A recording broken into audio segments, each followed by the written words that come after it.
अखिलेश्वर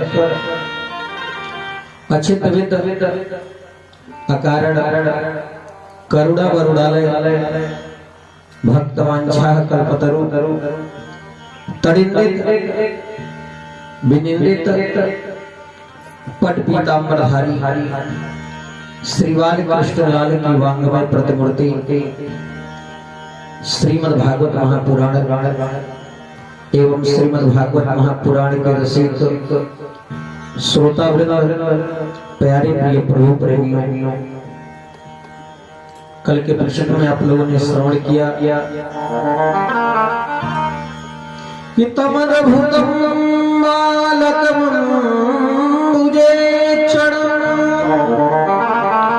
चतुर्भुजं शङ्खगदायुधायुधं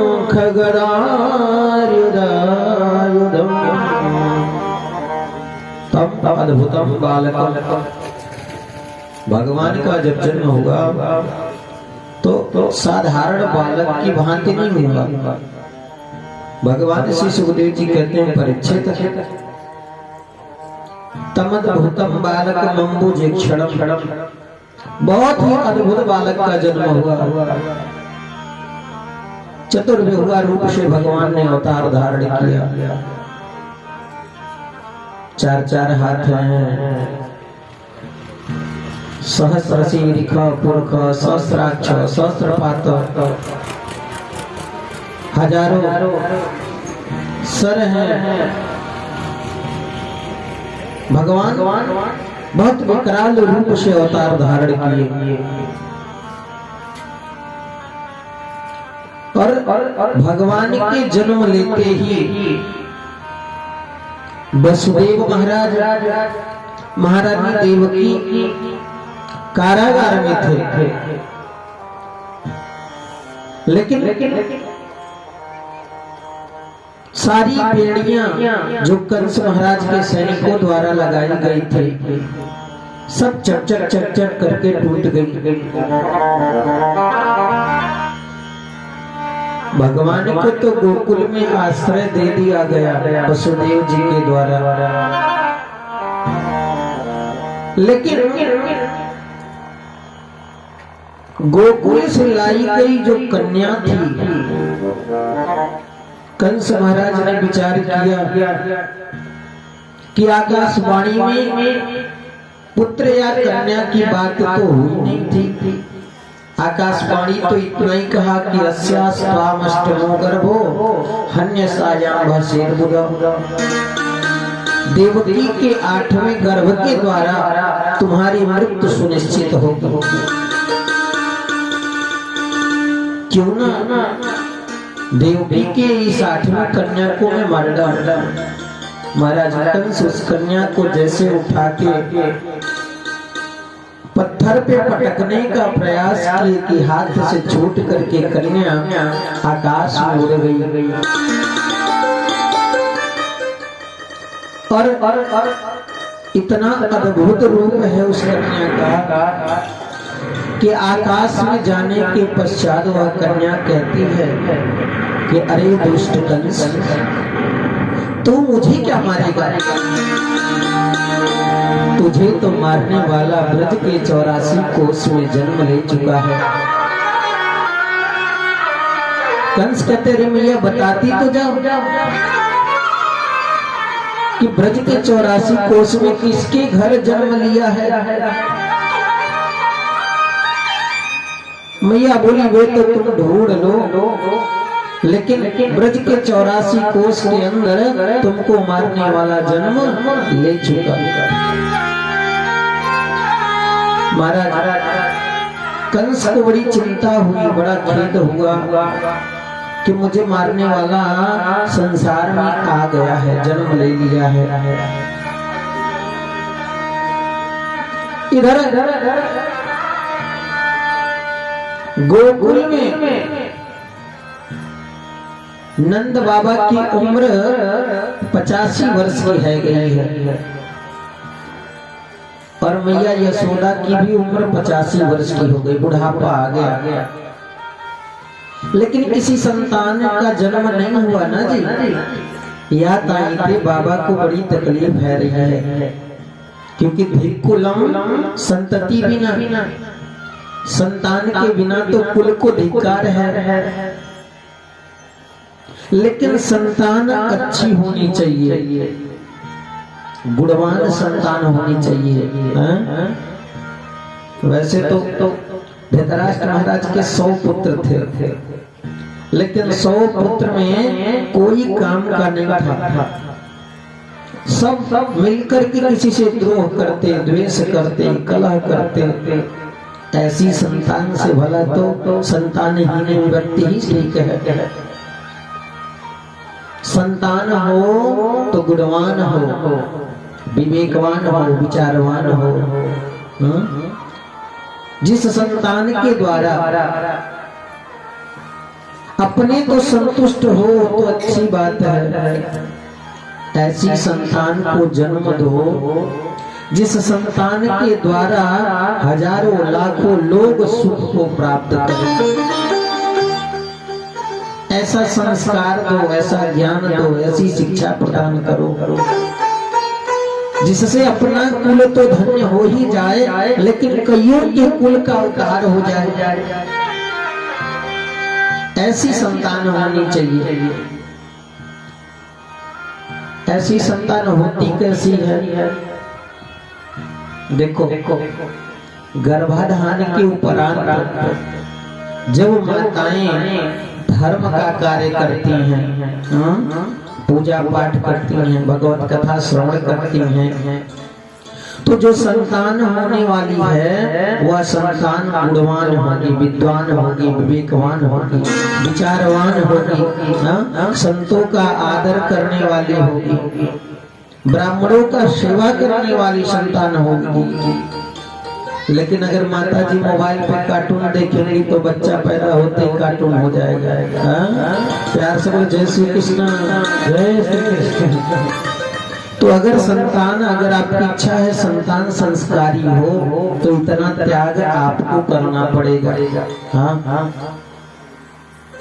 नंद बाबा के यहाँ कोई संतान नहीं है ना जी, तो बड़ा कष्ट हो रहा है उनको, बड़ी तकलीफें हैं कि हमारे घर कोई संतान नहीं है। वैसे भोग सुख की तो कोई कमी नहीं है। ब्रज सर्व समृद्धमान, ब्रज के सबसे समृद्धवान यदि कोई व्यक्ति है तो नंद बाबा है। नंद बाबा का महल एक यमुना के तट पे द्वार है तो दूसरा ब्रजमंडल के मध्य में है। इतना बड़ा महल है। बाबा नंद के यहाँ मड़ियों के तो खंभे लगे हुए हैं, 9 लाख गैया हैं। सोचो, हजारों लाखन मटकी माखन तो रोज है रही है। कमी का होगा ना, बस एक ही तो कमी है, लाला की। नंद बाबा ने ब्राह्मणों को बुलाया, सुंदर स्वस्ति वाचन करवाए, पूजा करवाए, पुत्रेष्टि यज्ञ करवाए और ब्राह्मणों के आशीर्वाद के द्वारा 85 वर्ष की उम्र में मैया के कोख में कोई संतान आ रहा। ब्रज के सारे ग्वाल बाल गैया बिल्कुल प्रसन्न हैं, प्रफुल्लित हैं कि 85 वर्ष के पश्चात नंद बाबा मुखिया है गांव के। 85 वर्ष के बाद माता के कोख में कोई संतान आने वाली है। सब लोग बड़े प्रफुल्लित हैं, आनंदित हैं। सुनो, जब नंद बाबा की 2 बहनें हैं, एक को नाम है नंदा और दूजी को नाम है सुनंदा। तो जब नंदा सुनंदा को पता चली कि भाभी जो को सुंदर सुलाला को जन्म हुए ताई है, या ताई तो वे अपने घर के कार्य को छोड़ करके भाभी जी की सेवा में लग गई। प्यार से बोले जय श्री कृष्ण, जय श्री कृष्ण। ननद रानी लोगों को पहले से पता हो ही जाती है।